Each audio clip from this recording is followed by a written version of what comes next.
Akkanatti fakkaatutti tokkoffaa namni kun garaagarummaa namaallee akka yookaan dubartiitiif dhiiraatti illee ilaaluu dandeettanii namni hagamta akka dubbii dafee ilaallee yaadutti hubachuu dandeettanii tokkoffaa ammoo isiin tun yeroo sanitti ni goota akkas.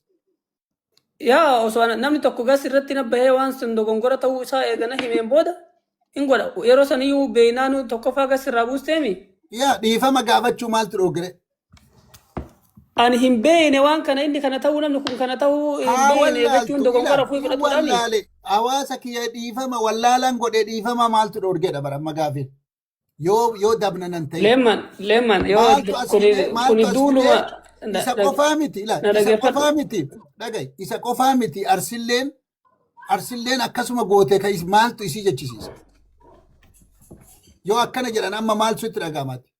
Isa qofaa miti arsilleen akkasuma jechuun isii suni maal ibsa? Rakkoo qabaa tokkoof tokko. Maal ibsa mee ati naan deebisi? Sana galchee adeemee kiyya taphadhee jette.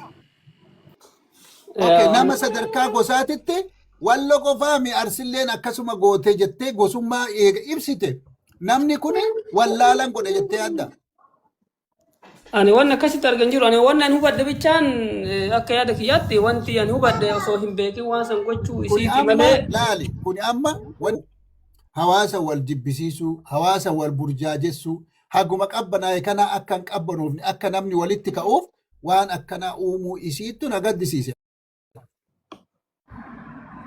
Eega gooteeyyuu gosa namaa maqaa dhooytee jarruu akkas jettee ifa baatee dubbatuun waan warra akkas godheen garaagarummaa qabdi jedhee yaade. Laal bakka kanatti leeman ammallee ijoolleen arsii shamarran arsii ergadhaa jechaa ture mucaan gasti. Namuu miidiyaa kana walumaan asirra jirraa bar. Nutis dubartiidha. Ilmaan akka isiin dhaltee san harkumaa qabna. Yoo shanan akka isii sanillee bakka takka fiduu baanne harkumaa qabna. Haati boochu sunilleen akkuma keenya.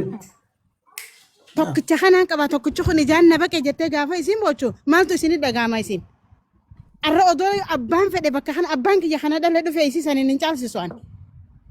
Ilmoo magantaa bara. Ilma shamarran arsii ergadhaa namticha taa'ee laayifii jedhu gaafatti ergatamte lakkee dogoggoruu rakkoon qabu ilmi namaan dogoggora. Yoo san taate isaan lachuutu sanumaan deebisiiti. Jara keenya bakka haadha saniif kaayaa iblaala warri loltaniif warri gammaddanilleen bakka haadha saniif kaayaa bakka daa'ima keessan arra keef jalaa qabdanii kanaaf kaayaa arratti ijjatanii asitti harkaa qabu ka arra dirree tana keessan hojii deemtee beekaltu tuni odoo bakka san jiraatte maaltu na dhaga'ama. Ana yoo taate haadha tiyya san maaltu itti dhaga'ama. Dhiira sadii hin qabaa jette haati sun lama akkuma kanaatti hin dhabee jette amma dura ijji tiyya takka lamaan kaan irra na bayte takka arra kanarra na bayte jalqabu jette fiidiyoo isii ilaalaa deema. Wanti nu jechaa jirru wanta san gammachuu ibsatu osoo hin taane akka itti nu fudhachuu qabdu wanti nu irraa dubbataa jirru intalti sun dogongoraan goote malee jaalattee ni goote. Dhiifaman gaafa hawaasa ilmaan guddisu guddaa kana dubartii dogongoraan gooteedha malee akkaataa dubbachaa jirtutti wanti isiin amma ta'e sun namni du'e sun yookaan argite akka nama waa'ee ilmaa hin beekne illee ilmoo qabna akka itti fudhachuu kennaa miti. Dogoggoraan goote yoo jette. Namni maal gootii arsii way isa qofaa arsilleen akkasuma gootee maaltu bitee dogoggora taate. Maaltu akkas jechuudha. Laalleemmoo amma mucayyoon tuni lama dogongorte. Dogongorri tokkoffaa hin beekne jette hayya beekumsattu haa dhiistu waan akkanaati dhiisii ani itti barreessanii eega gabbu illee waan akkanaati jedhe an hin beekne dhiifama. Takka sila sunillee dogongora tokkoffaa achuma kutuu dandeetti. Ka lammaffaa hoo dogongorri lammaffaa illee arsiin wallo akkana goote arsiin akkana goote tokko jechuun sunillee dogongora lammaffaati. Silaa tanaa dubbiin gahuun qabdu namni tokko beektaa wallaalaan hin godhaa yoo wallaala san akkana waan akkanatti jedhanii timani. Dhiifaman akkas hin beekne haganuma gabaabachan keessa taranii ammoo tokkoof tokko sunillee akkana godheera jechaan bal'isuu taate. Isiin tun amma haadha ilmaan shanii tana gurra fudhattee sadarkaa guddaa godhatteetumaan akkasiin uf laalti. Ilmeen Ji'uma 9 baatte isiillee ijoollee 5 illee akkuma taanii ji'a 9 baatte. Guyyuma takkatti argamte. Dhalatiinsa irratti ammoo tuun hurufa keessatti ciniinsifattee jettee dhalte. Tuni sarjariin dhalte. Namni sarjariin dhalatee fi namni normaalii dhalate waluun qixxaa'u yoo ilaalcha yoo taate. Haga isiin cinqamteetiin akkasitti wanteetu. Maali haadha ijoollee 5 tana normaaliin dasiisuu hin danda'an jechaafu sarjarii waan deessisan. Ta'a isii sarjariin deette sun haganitti ulfaatu haati jettee akkasi cinqamteetiin dhalte sun hagamitti dhagahama. Afiraa wanna tokko ifa manaa godhiiti wanni tokko bar nu amma yeroo akkana haasoynu dhugaadharri eessa jirtii mucattiin tun amma fakkeenyaaf dhugaadharra illee hin argine murtii irra murteessine wanna tokko bar wanni jedhaa jiru mucattiin tun hin balleessinee miti bar mucattiin tun hin balleessinee miti ammoo just ammallee irra deebi'aa ifa manaa godhaa nu marti nu as keessa ka jirru daa'imni hin jiru as keessa kirbi abbaa daa'ima abbaa ilmaati malee daa'imni as keessa hin jirru. Mucattiin tuni ji'a 9 deettee ji'a 10 deettee sanii miti. Wanna tokko mucattii tana rabbiin adda godheetiin jidduu kennan nu kenne. Fakkeenyaaf akka Oromootitti nama beeknu keessa hima jira namni gariin anuu ka beeku nama 4 wayiin beeka naannoo gara Bishooftuu kanatti ijoollee dhiiraa 4 deettee wayiin beeka. Isii anuu hin qunnamaan hin gargaaraan iyyuu. Garuu wanni jechuu fedhe isiin tuni akka haadha tokko haadha mana deette haadha ijoollee tiyya deetteen walitti kompeer godhuu hin qabnu. Wanni amma durattaan jedhe ifa manaa godhiiti leemman galatooma obsaan ragoo keessanii.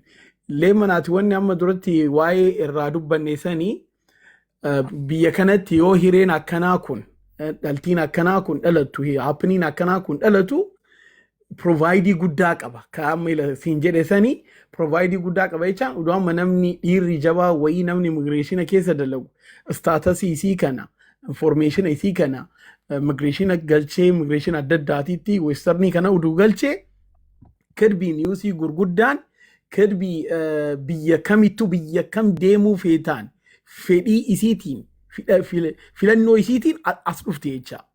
Dhuftee hoo mana gaarii jiruu gaarii gaarii argattee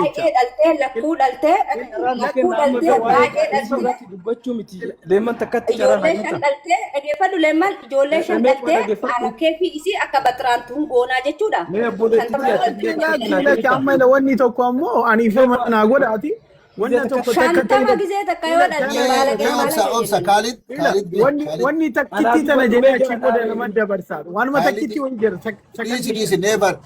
never mee dhaabbadhu ati waan ati inumaa irratti waan ibiddatti naqaa jirtaayyuu dhugaa rabbi dubbachuudhaaf ilmoo takkaa fi ilmoo 5 illee tokkuma. Haadha sana wayitisiin akkasitti obsaa jedhanii wayitisiin bootu mataa uftumtu san ilmoo isiitii fi ilmoon afran isiin deette tun illee tokkuma lubbu anama ilmoo qaba. Walqixaayyuu miti. Dhaabbuka. Walqixaayyuu miti. Walqixaayyuu miti. Lubbuudha. Wallaahi ilmooti. Ikoika. Lubbuuti ilmooti yoo ta'u namni akkasii baatu wallaahi isii achitti dhaqee ilmoolee walitti hin dhiisu. Akka nafseetti yaatitti haadha saniif dubbanna. Dhaabbuka akka kalee qoyka Oromoon isii dura dhaabbatee illee never badii nafi tachiisi. Ijoollee 8 dhalte gujii jiru obboleessu never ijoollee 8 dhalte jira.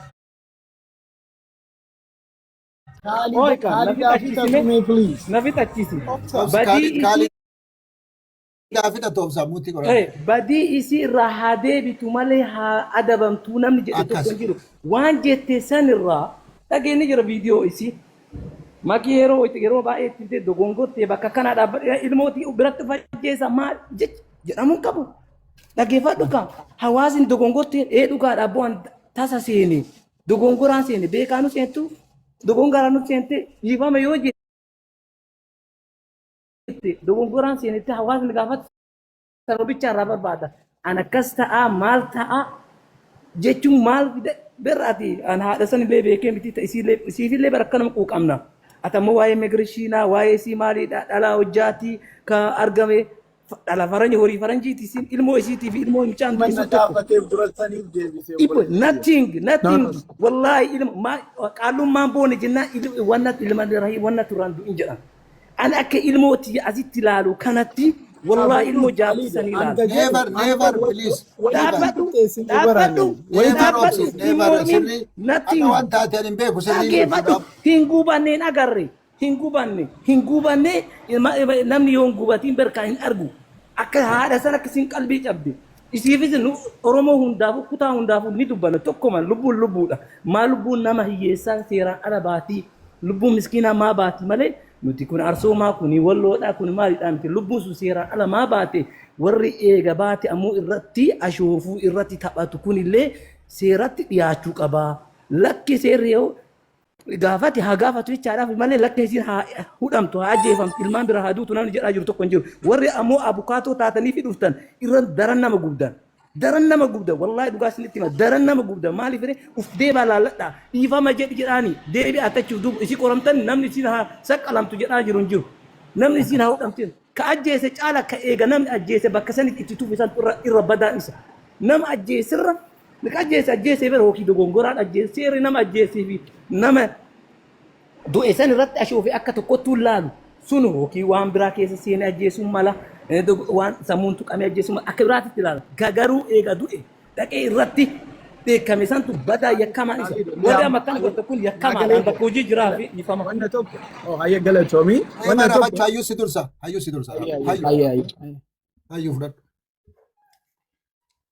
Hayyuu fudhadhu. Hayyitu waa jechaa ture.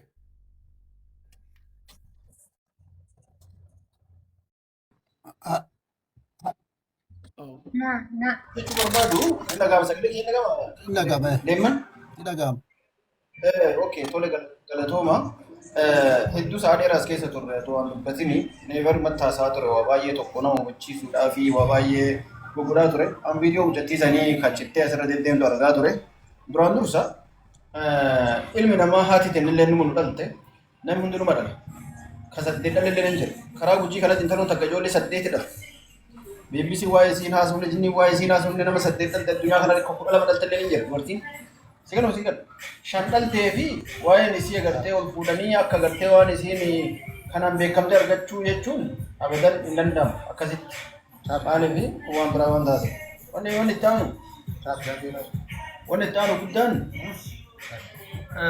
itti aanu guddaan maalidha?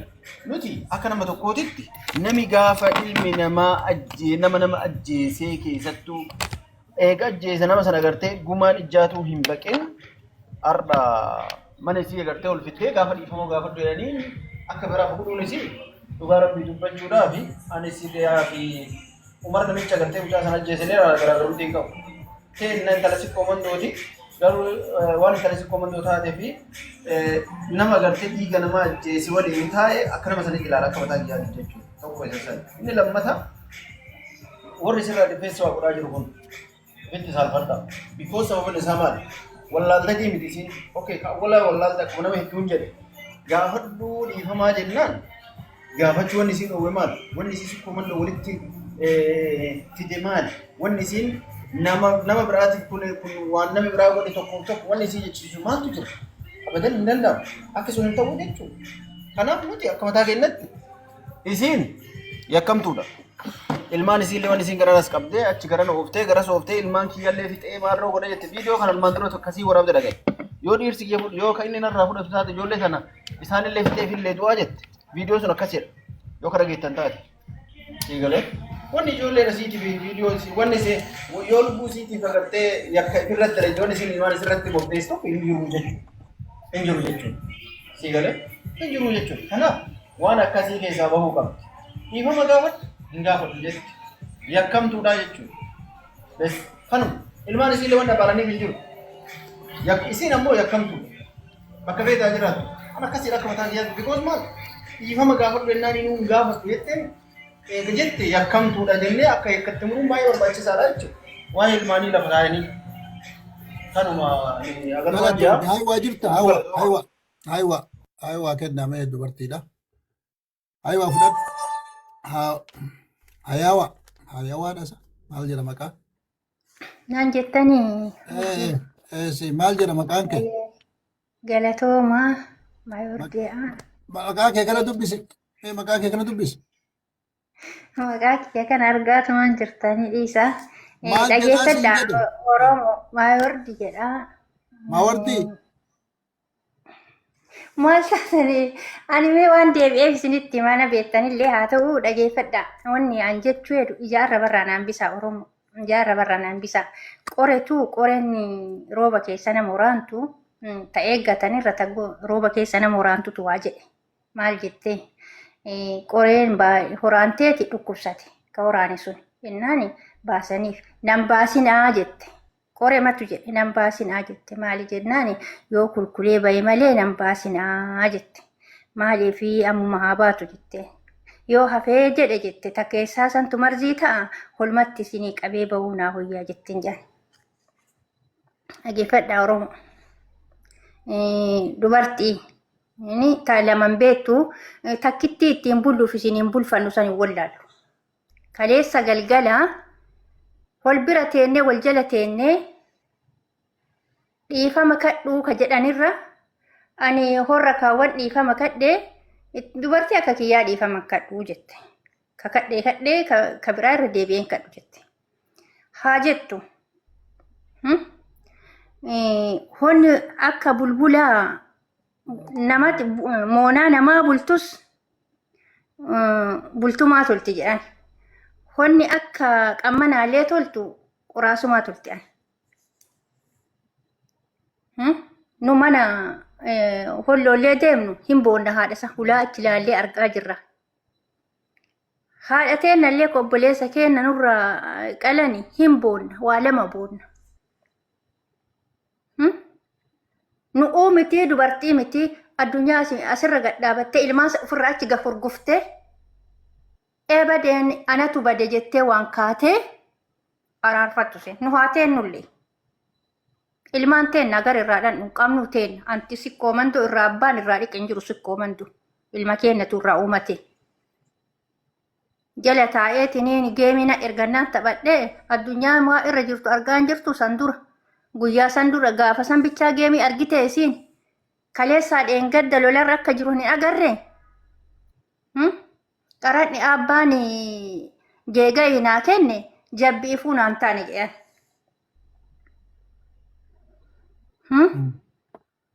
Ila qaraxiin naa kenne jabbiifuu naan taane jedhan. Agartee nu'u ilmaanii isii boottan ilmaanuu nuun taatu. Maa sanyiin xaafiin sanyii biqilchaan margiti. Yoo holittiin waan kulkuleetu nutti bule. Arsiilleen achi maal jette? Arsiilleen jette. Haya arsiilleen maa waa dhiisaa jirti kun akkamtu akkam jedha. Afaan maaltu akkas jedha. Arraba maaltu akkas namaan jedha. Bee albeen nurratti dhaabattee albee lammataa nu fidani. Oromoo niitiin teessanii teessanii ilma sanii fi mi'ee ilmi uddee naman dhaabne hin qabu. Ballaa gizeen hunduu dukkanuma jedhan. Jarri akkasi. Gartanii honnummaa holima dhaabattanii fi qabdanii dhaabatiin hin fiigin obboleessa kee hin fiigin. Hin fiigin dhaqiiti. Dhaqiiti fuulaan dhaabatte. Ifama naa godhiti. Ana wanna ati na ergituuf hin leen qabdu. Dhiisan maas erga. Ani isiniin hin jenne.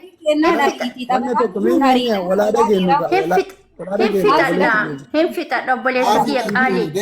Kabajama. Yoo dadhabde deemi haa fixattu. Kuni dirree horaanaa hin baane.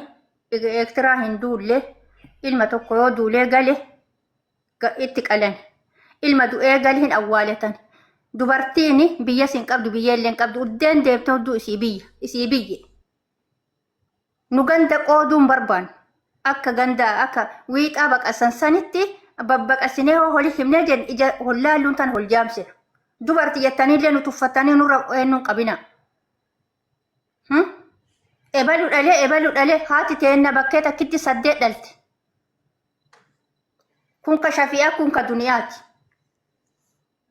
Akkana addunyaan beektu odoon ta'in. Agartee saan kun himaa madhatuu dida jennaani ilmuma tana jalaan qabin jedhe. Odoo ilmoo san jalaa qaban hin madhata. Akkasin nama madhachiifti ilmoon. Mana hunda akkasin madhachisiifti. Mana keessanillee ilaala, duuba keessanillee ilaala, dura keessanillee ilaala, teessoo teessanillee ilaala, taa'umsa keessanillee ilaala, keessattillee uf ilaala. Waa hedduu qabdi uddeen tun. Eddoontu uddee qabdi. Mootummaa bichaa miti mootummaan rabbiillee isin harka jirti. Uf eeggadha. Uddee dhadha hunda uftissaa. Oromoo ijaarra barraana hambisa ulfaadha galatooma waan na dhageeffattaniif haganuma jechuuf. Deeman waa jedhee buure ifama. Galatoomi madaa biraan dabalin. Ollatti lakki astagfirullah ilaaliyyuu laatiin. Ifama naa godhe maaliif jechuma kanaa na fayyadamte.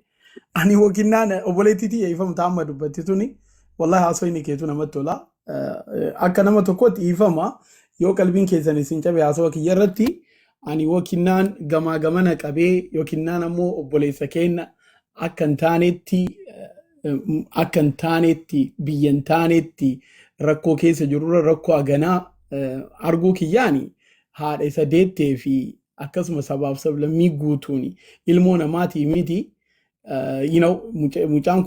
mucammaan kunu kaadha wareegame kuni utuu addunyaan kun dhaga'ee hagamta akka irraa dubbata. Anamma wakinnaan dubbiin isaan lamaan gamaa gamana godhee yookinnaan ka rakkoo dhalate kana gaqqabee ta mucattii tanaa ol qabee miti. Dubbiin sanii miti. Wanni ani jedhee mucattiin tuni anamma yoo ganama ka'u gammadaa ofillee ijoollee tiyyallee walumaan galaafadhaa jechuudha waan akkasii kana dubbatte. Ammoo ila wanna tokko yeroo garii wanna tokko ilaala haala disipiliinii haala fakkeenyaaf amma anam maali mucaan kun kana jedhee ani kana jedhuun kiyya isii badamaa jedhanii daggafuu jechuun maal Oromiffaanii isii deeggaruu isinii fakkaate haasawaa isiitiin no fakkeenyaaf amma galaafatarra galaafata biraatii dhufaara rakkoorra rakkoo biraatii dhufaara ka jedhurraa haasawaa jiraaniin ammoo akka isin jettanii mucattiin tun ebalumweetti tana dhuguma sabni keenya gargaaree haga'unne isaa haga'unne isaa xaaree jira mucattii tanaaf. Ammoo mucattiin tun ifama gaafachuu qabdi dhibbatti ifama gaafachuu qabdi. Ani ifama gaafachuu hin qabduu miti. Garuu wanni na gaddisiise viidiyoo takkaa miti lamaa miti dhiiraa miti intalaa miti. Wallahi lakkoofsa kan qabne haala suukanneessa abaarsa ijoollee sabiyyii tanaan mallee irratti bu'aa ture irra roobsamaa ture kanatu na rifachiise ana qofaa miti amma ibiddoon duratti wanni seenee haasa'e inni garii information garii yuun qaba so ummata keenya ana wanna dhalate kana irratti hin gaddine jechuu kiyyaa miti haa ta'u amma kun mi'a amma haa jennuti amma kun haga amma jawaar dhufeetiin nama adda addaa saaxile wallahi yeroo garii beeytanii rabbii yoo ila ummata keenya waa takka mee haa barannu bara kana warri kaleessa na qabaa na dhiisaa jedhee warri kaleessa qalii qabii cabsii jedhe suni adda eessa jira kunoo biyya kamittuu jecha biyya addunyaa kanarratti takka takkaan baasuu jira haga nuti uf shakkuu dirasii jecha amma fakkeenyaaf as keessa leeman faaloorii guddaa qaba faaloorii qaba kana keessa diina leemmaniiti moo hiriyyaa leemmaniiti moo hin beeku diimaa gurraacha anamma kamtu diina kiyyaa kamtu fira kiyyaa hin beeku waluma qabee hiriyyaa akkasan fireendi jedhan san jecha so kanaafi arraba keenya hanga dandeenye obsaan waa hundaa osoo goone ila dubbiin maal seetan dubbiin kaleessaa bar dubbima xiqqoo tanatu deemee ibidda dhaleedha deemee waan guddaa dhalee achi kunoo adda takka bakkaan soqamuu jiranii jecha so kanaaf inshallah wanni jechuu fedhu never please waan gootu ila nuti amma ka jechuu jirru ibidda walitti akka ibiddi shidamu osoo hin ta'in ibidda qabbaleessuu yaaluu danda'udha si galee micayyoon tuni gosa tuyxe tokkoffaa gosa namaatu hixe. Lammata nama du'e nama agartee gadi ciibsanii gorra'an irratti qoostee jechuudha. Si gartee sanirraan dabartee silaa bakkuma sanitti battaluma sanitti dhiifama ani hin beekne odoo jettee dubbiin kun haga si dhumate. Maal arsiin hin dhiiftee yoo inni akkas godhe arsiin yoo hin dhiiftee jechuun sunummaanuu ergama biraa of keessaa qaba. Yoo duuba achi ilaalte. Nuti san maraa hin jenne ergama sanillee laallee hawaasa isii kakalee isii cinaa dhaabbataa ture. Hawaasa isii ka ilmaan isii wajjin guddisaa jiru kana bakka hawaasni kun gaddetti waliin gadduu qabdi. Hawaasa kana dhiifama gaafadhu yoo namni jedheen homaa badii qabanatti hin fakkaatu. Kanaaf immoo hin gaafadhu yoo ka jettu taate maarree zajaati goote kana rabbiin ilmooteetiin haa kafaloo jedhanillee homa zajama ol kaayaniifi jechuudha rakkoo qabanatti hin fakkaatu. Garuu immoo galaafata irra dhufa jettee ati nama sodaachiftu kana ofaa galaafattu reeyatii of galaafatte dhimma isiiti maa. Laa yaada bareeda leeman bareeda jette wallaahi sirriidha ilmoon yoo deebitee of beektee. Yoo of galaafatte amma xilli qofaa gootu ilmaan illee hafittuuf illee haa galaafattoo barbaadu. Yeroo dubbattu ummaa teessan laalame ati ummaa teessi irratti dhaabbadhu laal amma qaalichi dubbattu kun ummaa haa laalu. Ani wayita dubbadhu kana haadhatii laal osoo haati karaa kanarratti wayita karaa baarafsaadha kana karaa kanarra nam tokkoon ajjeese wallaahi osoo warqii waan feete dachee keessaa baafteesi namni ga'uuf tokko hin jiru. Ummati ana beek ati ummati isa beek wayita dhabdu haadha tana haga isin cabse osoo addunyaatti wal